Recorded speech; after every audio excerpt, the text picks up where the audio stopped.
जो हमें मिला है वो एटम बॉम्ब है। चुनाव आयोग जैसे संवैधानिक संस्था पर अनर्गल आरोप लगाना नेता प्रतिपक्ष को किसी भी सूरत में मैं मानता हूं कि शोभा नहीं देता। मतलब एटम बॉम्ब है, फटेगा तो आप इलेक्शन कमीशन आपको दिखेगा नहीं हिंदुस्तान। मैं राहुल जी से कहना चाहूंगा बहुत विनम्रता के साथ, अगर आपके पास सबूतों का एटम बम है तो उसका परीक्षण तुरंत कर डालिए।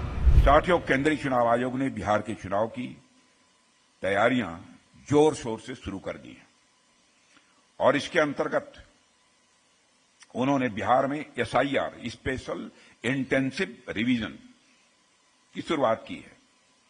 इस देश में इस तरह की एक्सरसाइज चुनाव आयोग द्वारा यह पहली बार की जा रही है ऐसा नहीं है, पहले भी की गई है, मगर देखा जा रहा है कुछ राजनीतिक दल एसआईआर को लेकर जनता को गुमराह करने की कोशिश कर रहे हैं और वह गलत राजनीति कर रहे हैं।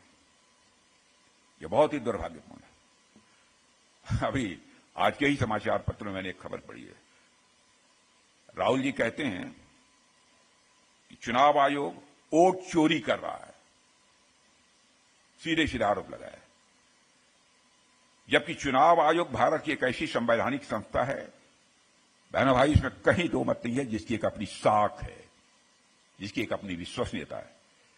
चुनाव आयोग जैसे संवैधानिक संस्था पर अनर्गल आरोप लगाना नेता प्रतिपक्ष को किसी भी सूरत में मैं मानता हूं कि शोभा नहीं देता। कांग्रेस पार्टी के हाथों में 1975 में संविधान की हत्या करने का खून लगा हुआ है। इमरजेंसी 1975 में लागू हुई थी। संविधान के साथ कैसा क्रूर मजाक किया गया है। मैं समझता हूं कि भारत का एक एक जागरूक नागरिक अच्छी तरह से परिचित है। उनके मुंह से ऐसे निराधार और उल्टे बयान ये शोभा नहीं देते हैं। अभी कल भी एसआईआर के मुद्दे पर विपक्ष द्वारा संसद को बाधित किया गया है और कल नेता प्रतिपक्ष ने फिर से एक अनर्गल बयान दिया है और उन्होंने कहा है कि चुनाव आयोग द्वारा वोट चोरी को लेकर उन्होंने सबूतों का एटम बम तैयार किया है, जो उनके पास है और किसी के पास नहीं है। ऐसा एटम बम उन्होंने तैयार किया है जो कि वह केवल उनके पास है और किसी के पास नहीं है। मैं राहुल जी से कहना चाहूंगा बहुत विनम्रता के साथ, अगर आपके पास सबूतों का एटम बम है तो उसका परीक्षण तुरंत कर डालिए। एटॉमिक टेस्ट तुरंत हो जाना चाहिए। सारे सबूत जनता के सामने रखिए, सारे सबूत जनता के सामने रखिए। मगर सच्चाई यह है कि उनके पास न कोई तथ्य है, न सबूत है। सनसनीखेज बातें करना उनकी पुरानी आदत है। साथियों, आप लोगों को संभवतः यह याद भी होगा कि इसके पहले भी राहुल गांधी जी ने इस तरह का बयान दिया था और जिस दिन वो बोलेंगे भूचाल आ जाएगा। एक बार और बयान दिया था उन्होंने, जिस दिन मैं बोलूंगा उस दिन भूचाल आ जाएगा। जब वह बोले तो खोदा पहाड़ निकली चूहिया। मैं तो राहुल जी से यही कहूंगा कि जल्दी से जल्दी एटम बम फोड़ दीजिए, विलंब मत कीजिए। बस अपने आप को संतुलित और सुरक्षित रखिए,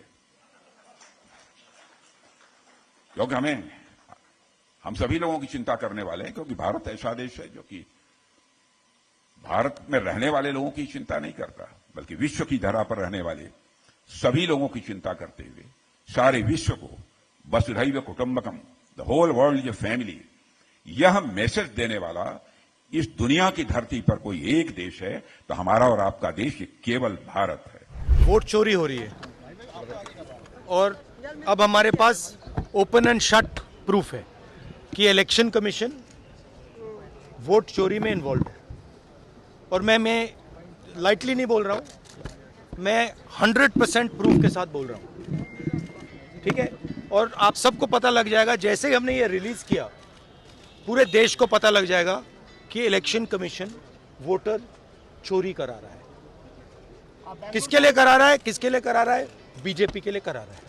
ओपन एंड शट है, नो क्वेश्चन। हमें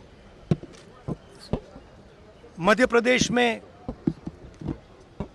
सस्पिशन था, लोकसभा में सस्पिशन था, महाराष्ट्र में वो थोड़ा आगे गया, स्टेट लेवल पे हमें लगा कि यहाँ पे चोरी हुई है, वोटर एडिशन हुआ था, 1 करोड़ वोटर्स ऐड हुए थे।